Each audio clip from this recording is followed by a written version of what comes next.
हरे कृष्णा। ओम नमो भगवते वासुदेवाय। आप सभी का स्वागत है आपके अपने चैनल प्रभु कृपया में। आज आपको इस वीडियो में करवा चौथ वाले दिन कही जाने वाली कथा सुनाई जाएगी, जिसको सभी स्त्रियों को पढ़नी व सुननी चाहिए। चलिए शुरू करते हैं करवा चौथ व्रत की कथा। एक साहूकार के 7 बेटे और एक बेटी थी, जो कि सातों भाइयों की लाडली बहन थी। 8 भाई बहन एक साथ बैठकर खाना खाते थे। कार्तिक की चौथ आने पर बहन ने करवा चौथ का व्रत रखा। जब सातों भाई खाना खाने आए तो उन्होंने बहन को भी खाने के लिए बुलाया। तो माँ बोली, आज इसका करवा चौथ का व्रत है और जब चांद निकलेगा तब ये अर्घ देकर ही खाना खाएगी। तब भाइयों ने जंगल में आग जलाकर छलनी में से चांद दिखा दिया। बहन भाइयों से बोली, चलो अर्घ दे आते हैं, चांद निकल आया है। भाभियाँ बोली कि ये चांद तेरा है, तेरे लिए निकला है, हमारा चांद तो रात को निकलेगा। बहन चांद को अर्घ देकर भाइयों के साथ खाने बैठ गई। पहला टुकड़ा तोड़ा तो बाल निकला, दूसरा टुकड़ा तोड़ा तो छींक आ गई, तीसरा टुकड़ा तोड़ा तो राजा के घर से बुलावा आया कि राजा का लड़का बीमार है, जल्दी जल्दी भेजो। माँ ने लड़की के पहनने के कपड़े निकालने को 3 बार बक्सा खोला। तीनों बार सफ़ेद कपड़े निकले। तब माँ ने वही कपड़े पहनाकर ससुराल में भेज दिया। लड़की की साड़ी के पल्ले में एक सोने का सिक्का बांधकर माँ ने कहा कि रास्ते में जो भी मिले सबके पैर पड़ती जाना। जो तुझे सुहाग का आशीष देवे उसे ही ये सिक्का देकर अपने पल्ले में गांठ लगा लेना। रास्ते में किसी ने भी पैर पड़ने पर सुहाग की आशीष नहीं दी। सब ने यही आशीष दी, ठंडी हो, सब्र वाली हो, सातों भाइयों की बहन हो, अपने भाइयों का सुख देखने वाली हो। अब ससुराल के घर पहुंची तो दरवाजे पर छोटी ननद खड़ी मिली। बहन उसके पैर पड़ी तो ननद बोली, सीली हो, सपूती हो, 7 बेटों की माँ हो, मेरे भाई का सुख देखने वाली हो। ये आशीष सुनकर उसने सोने का सिक्का ननद को दे दिया, अपने पल्ले में गांठ मार ली। अंदर गई तो सासू जी ने कहा कि ऊपर कोठरी है, वहाँ जाकर बैठ जा। जब वह ऊपर गई तो उसने अंदर जाकर देखा कि उसका पति मर चुका है। अब वह उसे लेकर उसी कोठरी में पड़ी रही और उसकी सेवा करती रही। उसकी सास दासियों के हाथ बची कुची रोटी भेज देती थी। इस प्रकार उसे अपने पति की सेवा करते करते 1 साल हो गया। करवा चौथ का व्रत आया। सारी पड़ोसनों ने नहा धोकर करवा चौथ का व्रत रखा। सबने सिर धोकर हाथों में मेहंदी लगाई, चूड़ियाँ पहनी। वह सब देखती रही। एक पड़ोसन बोली, तू भी करवा चौथ का व्रत कर ले। तब वह बोली, मैं कैसे करूं?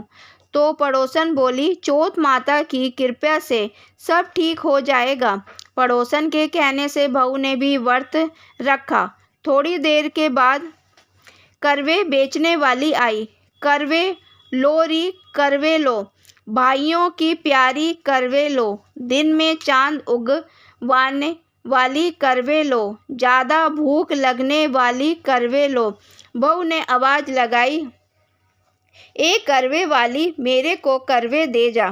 करवे वाली कहने लगी, मेरी दूसरी बहन आएगी, वो तेरे को करवे देगी। दूसरी बहन आई, करवे लोरी करवे लो, भाइयों की प्यारी करवे लो, दिन में चांद उगवाने वाली करवे लो, ज़्यादा भूख लगने वाली करवे लो। बहू ने आवाज़ लगाई, ए करवे वाली, मेरे को भी करवे दे जा। दूसरी करवे वाली बोली, मेरी तीसरी बहन आएगी, वो तेरे को करवे देगी। इस प्रकार 5 बहनें आकर चली गई, पर किसी ने भी करवे नहीं दिए। फिर छठी बहन आई और बोली, मेरी 7वीं बहन आएगी, वह तुझे करवे देगी, तू सारे रास्ते में कांटे बखेर कर रख देना। तब उसके पैर में कांटा चुभ जाएगा तो वह खूब चिल्लाती हुई आएगी। तब तू सुई लेकर बैठ जाना और उसका पैर पकड़कर मत छोड़ना और उसके पैर का कांटा निकाल देना। वह तुझे आशीर्वाद देगी तो तुम उससे करवे मांग लेना। तब वह तुझे करवे देकर जाएगी। तब तू उद्यापन करना जिससे तेरा पति अच्छा हो जाएगा। अब उसने वैसा ही किया, सारे रास्ते में कांटे बिछा दिए। जब 7वीं बहन करवे लेकर आई तो पाँव में कांटा चुभने के दर्द से खूब चिल्लाती हुई आई। तो उसने उसका पैर पकड़कर छोड़ा नहीं और उसका कांटा निकाल दिया। जब उसने आशीर्वाद दिया तब बहू ने उसके पैर पकड़ लिए और बोली कि जब तूने मुझे आशीर्वाद दिया है तो करवे भी देकर जा। उसने बोला, तूने तो मुझे ठग लिया। यह कहकर चौथ माता ने उसे आँख में से काजल, नखूनों पर से मेहंदी, मांग में से सिंदूर और चितली अंगूठी का छींटा निकाल कर करवे भी दे दिए। अब करवे देकर बहू ने उद्यापन की तैयारी की और व्रत रखा। राजा का लड़का ठीक हो गया और बोला, मैं बहुत सोया। वह बोली, सोए नहीं, 12 महीने हो गए आपकी सेवा करते करते। कार्तिक की चौथ माता ने सुहाग दिया है।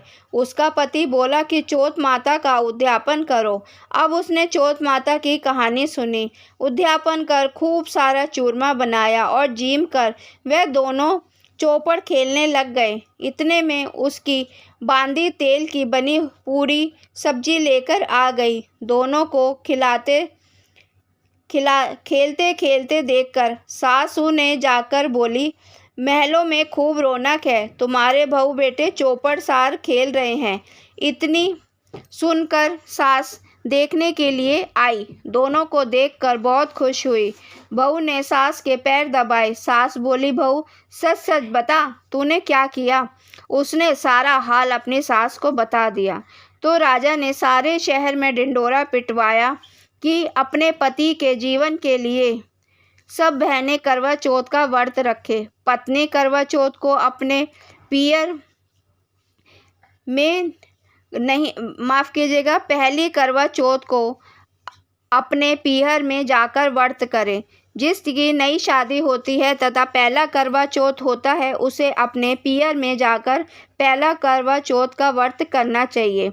हे चौथ माता, जैसा राजा के लड़के को जीवन दान दिया वैसा ही सभी को देना, मेरे पति को भी देना। कहते सुनते सब परिवार की स्त्रियों को भी सुहाग देना। इसके बाद आप विनायक जी की कहानी भी सुने। हरे कृष्णा। जय चौथ माता की।